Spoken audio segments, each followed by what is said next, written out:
No final dos anos 80, um trabalho de prevenção à AIDS entre a população carcerária me levou à Casa de Detenção de São Paulo, o Carandiru. Olá pessoal, tudo bem? Aqui é o Thiago. E nesse vídeo de hoje vou me dedicar a falar de um filme brasileiro muito popular, mas que também pode ser considerado bastante controverso. Carandiru é uma produção nacional dirigida por Hector Babenco, cujo roteiro foi escrito por ele ao lado de Vitor Navas e Fernando Bonassi, a partir do livro escrito pelo médico Drauzio Varela, por conta da sua experiência durante o período em que atuou de maneira voluntária como médico plantonista no presídio que dá título ao filme. Até então, o maior complexo penitenciário da América Latina. Neste ano de 2023, inclusive, celebra-se o aniversário de 20 anos do lançamento original do filme. Logo de cara, o roteiro de Carandiru consegue ilustrar de uma maneira bastante competente a ideia de que existe uma organização civil paralela dentro da prisão, com grupos e lideranças distintas, em que cada um exerce seu papel dentro dessa hierarquia que existe entre os presos, e que a disciplina que existe a partir dessa estrutura torna-se fundamental para que eles tenham um mínimo de organização, mas que também serve para que eles se mantenham vivos em meio às tensões que existem entre as facções rivais. Esse sistema, inclusive, impera de maneira muito mais forte e muito mais contundente pelos corredores do presídio do que a própria força policial que existe por lá, e que basicamente existe apenas para impedir que eles fujam daquele lugar. Dentro da estrutura do filme, o personagem do Dr. Drauzio Varela se apresenta como um observador destes personagens, mas ele mesmo, como personagem dentro dessa narrativa, é um sujeito desinteressante, apático, passivo e reativo, sendo que a narração em off acaba sendo uma conveniente voz da sua consciência que acaba sendo utilizado pelo roteiro somente quando ele julga necessário. Ele quase sempre se apresenta como alguém que tem apenas uma finalidade didática, seja ao instruir os detentos quanto aos riscos das doenças, seja ao afirmar que o líder de uma das facções tem doença de executivo, em uma tentativa gratuita de estabelecer algum paralelo, ao mesmo tempo em que celebra a união entre a Lady Di e o enfermeiro sem chance, como se tivesse conseguido criar alguns laços de intimidade com o passar do tempo. O Dr. Drauzio Varela, dentro do filme, parece deslumbrado com a sabedoria, a malandragem e o bom humor dos presos, ainda que tenha uma visão ingênua sobre diversos assuntos. Mas acaba percebendo mesmo é que a prisão tem um regimento moral e um código de ética próprios, o que gera uma compreensão que acaba sendo essencial para ele se manter ali por tanto tempo.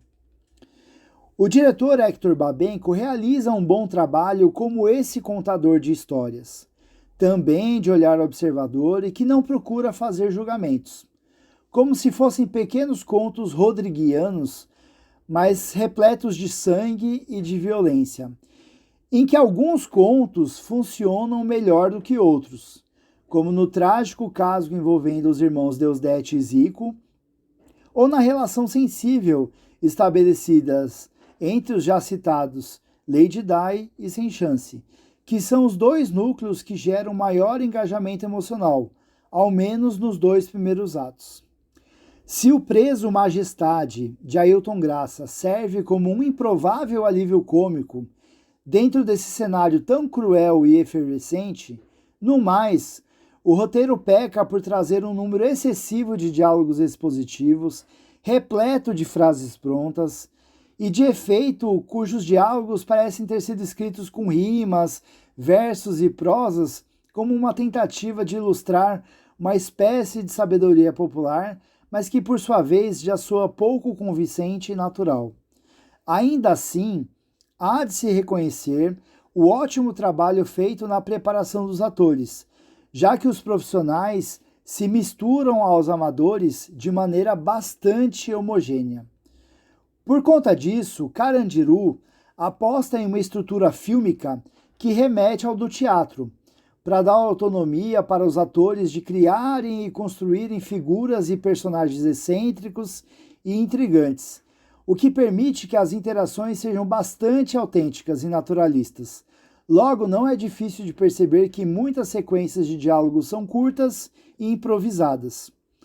Essa condição acaba até mesmo minimizando o fato de que, por conta desse excesso de personagens, muitas das construções acabam se resumindo a poucas cenas, basicamente com começo, meio e fim, em que uma evolui para a outra abruptamente, como no processo de transformação do personagem Peixeira, ou como na própria relação entre Lady Di e Sem Chance, que mais uma vez merecem ser citados. Com exceção da fraca atuação de Luiz Carlos Vasconcelos como o médico Drauzio Varela e do desperdício de talento do Lázaro Ramos, não há nenhuma outra atuação abaixo da média, mas Milton Gonçalves, Wagner Moura, Milian Cortaz, Gero Camilo e Rodrigo Santoro merecem um destaque especial. Todos eles fazem muito com o pouco que têm em mãos. Quando o roteiro de Carandiru faz questão de encenar algumas das histórias dos presos, ele está interessado em ilustrar uma verdade, a de que os crimes foram cometidos apenas por força das circunstâncias, por conta de uma traição da esposa ou de um parceiro de crime, por conta de ciúme entre mulher e amante, pela honra da irmã ou para a proteção do próprio irmão. Se o filme tivesse apostado apenas nos depoimentos, ficaria apenas o dito pelo não dito e a critério do espectador acreditar ou não naquelas histórias. Mas não é o caso quando os causos apresentados defendem um ponto de vista bastante específico. E vale reforçar que as histórias que foram ilustradas, coincidentemente, só geram impactos diretos nos envolvidos. Jamais afeta a vida de terceiros, da população em geral, sendo que o roteiro até faz questão de ilustrar certa benevolência dos criminosos com as demais pessoas que não tinham nada a ver com os crimes. Quando o personagem do Milton Gonçalves chega a dizer ao próprio doutor, de maneira irônica, que lá na prisão todos são inocentes, ele está generalizando de maneira proposital. Mas os exemplos citados em nenhum momento negam os motivos que lhe fizeram cometer os crimes. Se a intenção de Carandiru era a de criticar o sistema penitenciário, ao expor o conceito absurdo que se impõe ao colocar diferentes tipos de criminosos em um mesmo lugar, por que os crimes retratados são sustentados através de tantos atenuantes ou justificativas? Vale reforçar que pelo menos 80% dos presos no Carandiru ainda estavam aguardando o julgamento. Muitos deles poderiam ser inocentes, mas eles não estão presentes no filme. E na cadeia, Babenco posiciona sua câmera sempre próxima dos detentos para buscar essa identificação do espectador, até para que a catarse provocada pelo massacre policial que toma conta do filme em seu clímax ganhe contornos ainda mais tensos e dramáticos. O simbolismo da utilização do hino nacional, aliado a um motivo de alegria e de um motivo fútil para servir de estopim para a rebelião dos presidiários, são os gatilhos para que o roteiro escancare toda a fragilidade do sistema prisional, assim como da ética e da moral internas. Porém, por mais que tecnicamente a sequência do massacre seja conduzida de maneira incisiva, tensa e inquietante, Babenco ilustra de maneira bem maniqueísta toda a crueldade imposta aos detentos, colocando os policiais inicialmente como uma força apenas inquisidora, para na parte final serem transformados em vilões sádicos, em que eles praticam as maiores atrocidades das maneiras mais gratuitas possíveis, como quando um policial dá esperança para um detento, apenas para matá-lo logo em seguida, ou quando se recusa a matar outro por ter o rosto parecido com o do seu filho. E, de fato, a violência que foi imposta aos detentos do Carandiru foi uma das maiores tragédias humanitárias da história do Brasil. nunca merecendo ser considerada como justificável apenas porque acometeu a população carcerária daquele complexo. Mas, novamente, qual foi a intenção do Babenco de destacar um determinado grupo de detentos em boa parte do filme para que nesse clímax acabe se encarregando de chacinar apenas os presos que foram figurantes dentro do filme?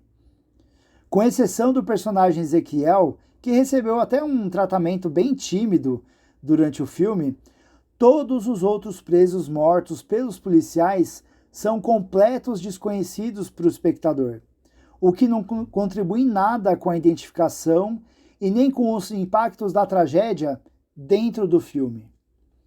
Fica a dúvida também se a discussão que o filme estabelece é que talvez essas pessoas que acabaram sendo presas ou mortas no Carandiru não sejam de fato inocentes, mas porque muitos deles tenham sido vítimas de um Estado que jamais as alcançou, jamais as protegeu, e por conta disso é que eles passaram a ter que viver dentro de um estilo de vida que privilegia a lei do dente por dente, a lei da selva, onde somente os mais fortes é que sobrevivem, quase sempre através do uso da violência, que é justamente quando o Estado intervém, somente nesse momento, de uma maneira muito mais direta, de maneira mais covarde, de maneira mais gratuita e de uma maneira mais selvagem, quase sempre culminando em mais uma tragédia sem precedentes. Assim como é a tragédia da pobreza e da fome, a tragédia da falta de moradia, as tragédias da falta de educação e de saúde públicas de qualidade, entre tantas outras formas que existem de exterminar a população mais carente desse nosso país. O Estado brasileiro nunca agiu para conter a violência desses outros tipos de tragédia e que existem na nossa sociedade de forma tão efetiva como fez no massacre do Carandiru. E se o fizesse, talvez a história que nós estivéssemos contando agora seria completamente outra. Mas, novamente, essa reflexão é minha e não do filme. E você? Qual é a sua relação com o filme Carandiru? Você o considera como um dos melhores filmes produzidos pelo cinema nacional? Ou, assim como eu, você o considera uma produção cujo potencial foi desperdiçado? Fique à vontade para você deixar o seu comentário, dar o seu like ou até mesmo o seu dislike, afinal faz parte do processo. Se você chegou até aqui, deixo registrado o meu agradecimento. A gente se vê no próximo vídeo. Grande abraço. Tchau, tchau.